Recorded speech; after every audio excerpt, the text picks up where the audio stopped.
श्री राम समर्थ। मार्च 30।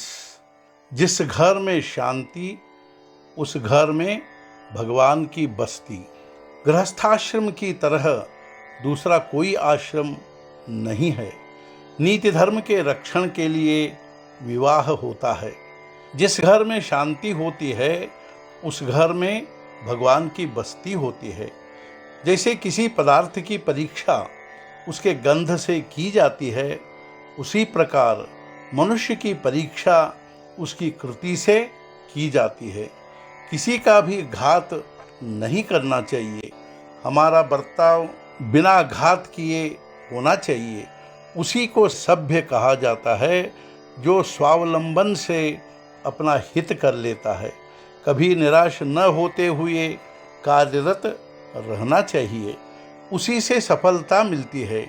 व्यवहार करते समय प्रयत्न में त्रुटि नहीं होनी चाहिए। अपनी गृहस्थी में कोई दोष न हो।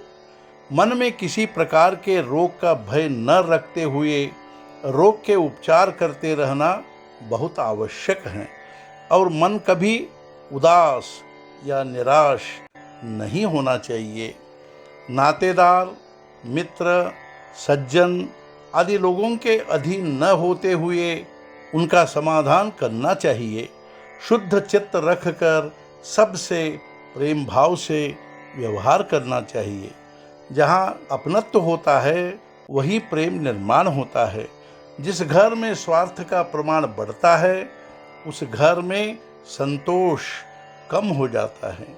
परिवार में ही अपितु सर्वत्र मन रखने पर प्रत्येक को सुख प्राप्त होता है। राम का ध्यान करके पति पत्नी को सुख से गृहस्थी चलानी चाहिए। दोनों को प्रेम से रहकर प्रसन्नता से व्यवहार करना चाहिए। किसी को चिंता होगी ऐसा न करे और एक दूसरे को दुख हो ऐसा भी न हो। परिवार का कोई सदस्य गलती करता है तो उसे प्रायश्चित करना चाहिए, लेकिन उस प्रायश्चित का स्वरूप आजन्म दुख देने वाला न हो। केवल तात्कालिक पश्चाताप होगा ऐसा हो।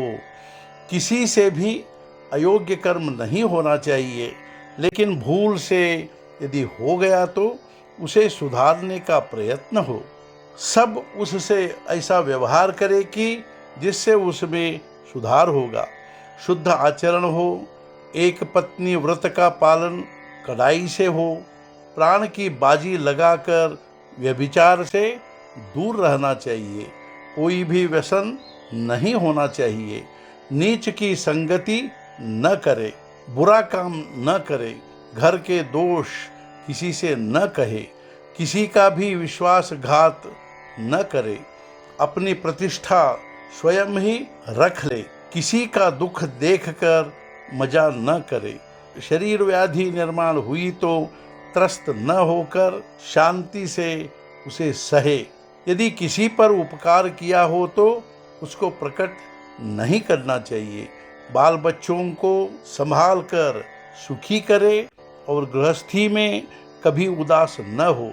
निस्वार्थ भाव से सबसे प्रेम करे। माता पिता की आज्ञा का पालन करे और सत्संग करे। अध्ययन ध्यानपूर्वक कर भगवान का नामस्मरण करे। जैसे पतिव्रता नारी को पति ही एकमेव प्रमाण होता है, वैसे नामस्मरण जैसा दूसरा साधन नहीं होता है। नामस्मरण से प्रत्यक्ष प्रभु राम ही अपने अंकित होंगे। ये साधु संतों के वचन सत्य है। ये वचन कभी व्यर्थ न समझे। आज का मुख्य विचार, कोई भी काम करते समय मनःशांति रखे। सद्गुरुनाथ महाराज की जय। जय जय रघुवीर समर्थ।